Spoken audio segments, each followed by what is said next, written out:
اس حلقے میں NA-52 میں اپنا مقابلہ کس سے دیکھ رہے ہیں؟ راجہ پرویز اشرف سے یا راجہ طارق بھٹی سے؟ دیکھیں جی، اپنا تینوں جماعتیں اس ملک کی جماعتیں ہیں، کینڈیڈیٹ بھی ہیں، راج صاحب سے، پرویز اشرف صاحب سے، اور میرا جو ہے نا یہ 1990 سے چل رہا ہے۔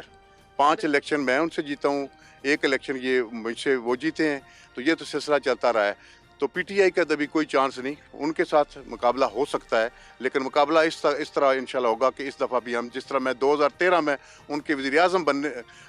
نکلنے کے بعد 50,000 کی ووٹ سے جیتا تھا، انشاءاللہ تعالیٰ اس دفعہ بھی ہماری لیڈ 50,000 سے زیادہ ہوگی انشاءاللہ۔ آپ کہہ رہے ہیں پی ٹی آئی کے اس دفعہ کوئی چانس ہی نہیں ہے، ان کو تو لگتا ہے ان کے ساتھ جو ہوا ہے ان کو تو جانے کی ضرورت ہی نہیں ہے اپنے ووٹرز کے پاس، وہ تو کہتے ہیں ہمیں صرف تصویر دکھانی ہے خان کی اور پی ٹی آئی کی اور بلے کی اور ہمیں ووٹ پڑ جائے گا۔ اب تو بلہ بھی چھن گیا ان سے۔ نہیں، بہت سارے لوگوں کو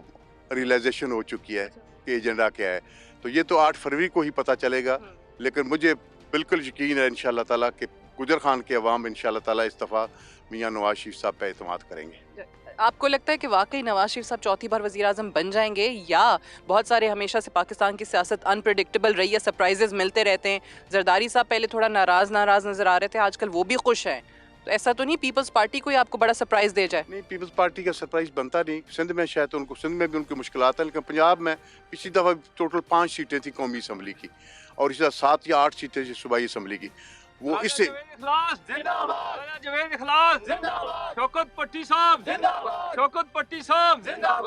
اس دفعہ وہ اتنی بھی حاصل نہیں کر سکے گی، تو یہ تو ایک خواب وہ دیکھ رہے ہیں، خواب دیکھنے پہ تو کوئی پابندی نہیں۔ اچھا، اگر میں آپ سے پوچھ سکوں، ویسے تو رانا ثناء اللہ صاحب پریڈکٹ کرتے رہتے ہیں، لیکن آپ کو کیا لگتا ہے پنجاب سے PMLN کتنی سیٹیں نکال لے گی؟ دیکھیں جی، جو پچھلا ہمارا ریکارڈ ہے انشاءاللہ تعالیٰ وہ ریکارڈ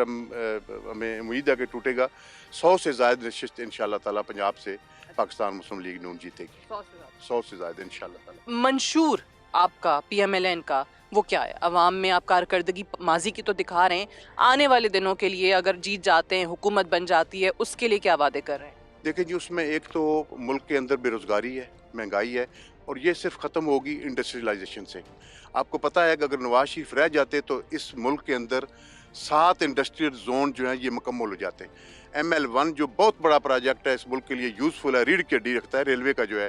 یہ اس نے 2022 میں مکمل ہونا تھا۔ مسلم لیگ کا اب بھی وہی ایجنڈا ہے کہ انشاءاللہ تعالیٰ اس ملک کو ایگریکلچر کی طرف اور انڈسٹریلائزیشن کی طرف انشاءاللہ جائیں گے، اور دوست ممالک پورا سپورٹ کریں۔ 2 سال کا عرصہ ہمیں چاہیے ہوگا سٹیبلٹی لانے کے لیے، 2 سال کے بعد انشاءاللہ تعالیٰ پاکستان تعمیر اور ترقی کی طرف چلنا شروع ہو جائے۔ ایک آخری سوال، کیونکہ جب بھی نواز شریف صاحب آتے ہیں حکومت میں تو ان کے بارے میں ایک عام امپریشن پایا جاتا ہے، اور حقیقت بھی ہے، ہوا بھی ہے، لوگ کہتے ہیں کہ